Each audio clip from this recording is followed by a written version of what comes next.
Let's kind of begin to unpack this for a few minutes here together. For the last couple of decades, America has had unprecedented prosperity. And you know, when you're a little bit prosperous, I know I am and I know you are, you get a little bit sloppy. You know, in other words, when things were going really good, any idiot could make it. Even a turkey can fly in a tornado, y'all. But now, stupidity has been officially stress tested. Last fall, this thing went into crisis mode and it went crazy. And you know, Wall Street, it starts to have fear and starts to have a panic, and it passes it down to Washington, and Washington goes into full-blown panic, and they pass it off to the media and they go into hysteria.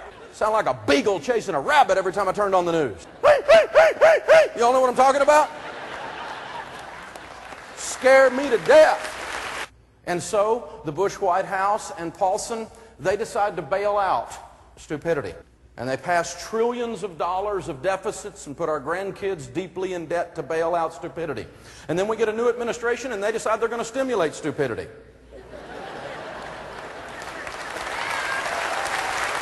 So as you can tell, I'm not a big fan of government interference in the marketplace. I kind of think, I'm kind of an old-fashioned dude, I kind of think let the chips fall where they fall. Hey, government interference and government bailouts are probably not the best idea. As a matter of fact, I'm pretty sure they're a dumb idea. And one of them, as we were talking about this government thing, she turned to me and she said, Dave, everybody knows that the government is going to have to help turn this around. And the other guy looked at me and he said, most economists agree, Dave. How do they honestly, with sincerity, believe that? And they're intelligent and bright people. And I kind of had to go back and thought process how I learned about economics. Full employment can be maintained only with government spending. These are the principles of his economic theory. Government must invest in public works and must hire the unemployed. These are the tenets, and here's the biggie. Government has to run deficit spending in a slowing economy. Now, deficit spending simply means the government is spending more than it brings in and runs up debt. This has brought us out of the Great Depression.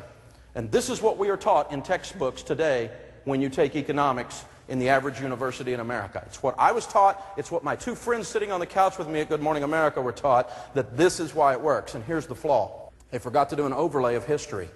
And so when you hear most economists, just remember, most economists were trained in academia today, and in academia today, Keynes is a superstar. Because I believe that you can be sincere and you can still be wrong. You can have a good heart and want to help people, and you could do it in a stupid way. It happened to me one time. How many of you have ever done something stupid? Raise your hand. I got out of college and I went to work for this propane company. And they had this wonderful new invention that they had not done very good research and development on. It was about this big. It was called the Daisy Diesel Booster. And I took those little Daisy Diesel boosters over there and I said, this is going to save you guys a bunch of money. And we put those on his trucks. And you know that those little things blew those trucks up? You can be sincere and still be stupid. You need to keep this in mind as we go forward. Milton Friedman said the Great Depression was produced by government mismanagement. History suggests that capitalism is a necessary condition for political freedom. I'm not a believer in the capitalism that we've been seeing of late in some places. Those of us that are in business are called to serve our customers, not milk them like a cow. And it's given the rest of us that run a business right a bad name. And people have said, now, all business is evil. All business is not evil. I can tell you, the guy that fixes my hot water heater when it goes out, I'm really glad that plumber knows how to serve. Ralph Waldo Emerson said, doing well is the result of doing good. That's what capitalism is all about. Kenneth Blanchard says, business is like tennis. Those who serve well win. When you serve customers well, they give you certificates of appreciation. If you open up a restaurant and the food's cold and the service is bad and the prices are high, you're going to close, and I say good. You should close. We shouldn't bail you out. You're freaking lame. We desperately need to love people enough to allow them to fail.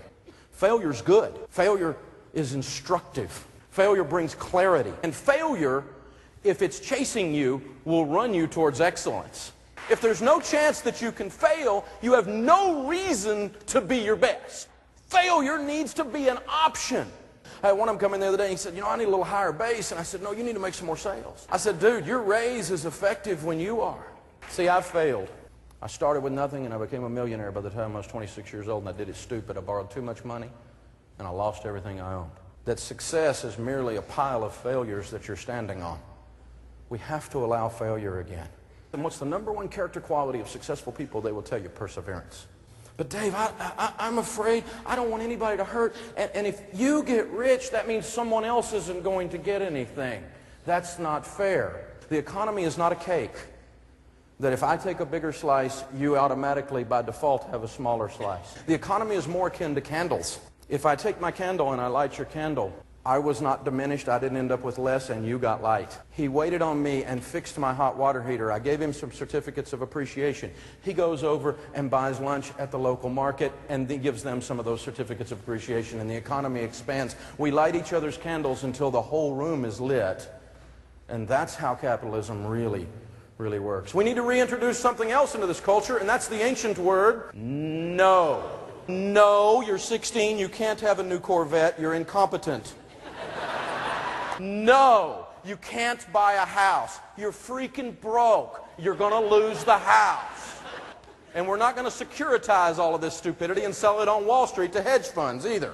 No.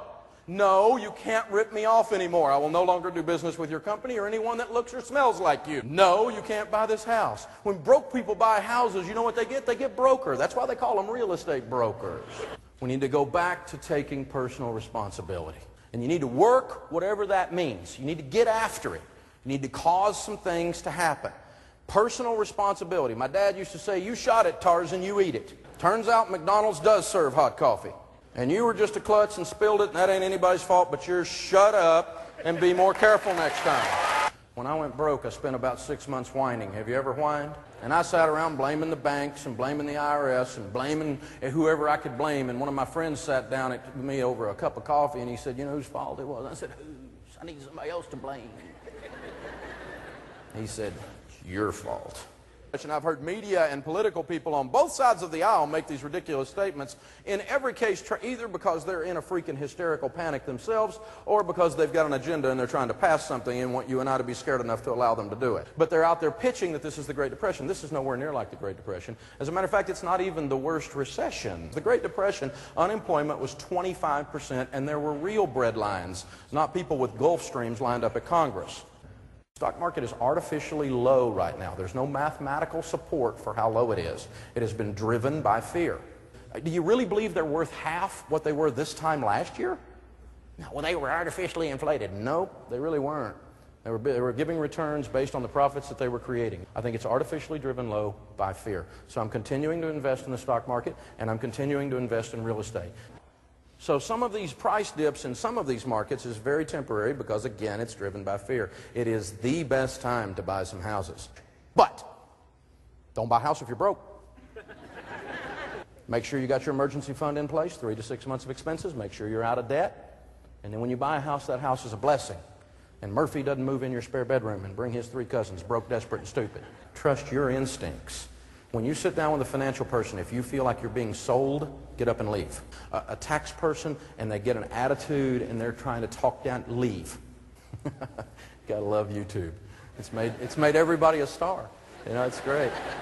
And I'm a star in things on there I didn't intend to be a star in. Well, here's the deal. I don't do business with big banks because they have no soul. I do business with a small local community bank and your local credit unions, because I can still find somebody in there I can get my hands around their neck. And you know what? They're more safe than the big banks because they didn't play in the subprime stuff. They were still using their brain. I think inflation probably is coming if we don't get Congress to slow down. Amazing. I mean, they absolutely are out of control up there. And so we will likely see some inflation if we don't stop these trillions and trillions of dollars in debt. Is it going to break us? No, I don't think our economy is fragile enough overall for the government to fix it or to ruin it. If you're worried about inflation, here's what you invest in. Things that go up as inflation goes up. Good growth stock mutual funds and companies that make the things that are going to go up in value. Thus your profit's going to go up. How about real estate? Major component of inflation. Pay for it. Don't bet on inflation to bail you out. That's the definition of how to go bankrupt. Gold. Everybody's talking about gold. I think gold is the Snuggie of investments. It's sold on midnight cable, and if you buy it, it'll make you look stupid. But Dave, gold is what everyone will go to if the economy fails. It's the medium of exchange, and this whole thing's going bad, Dave. We're going to need gold. It's a myth because gold has not been used as a medium of exchange in a failed economy since the Roman Empire. But you're going to hear the gold frenzy continue because it's what people go to when they get scared.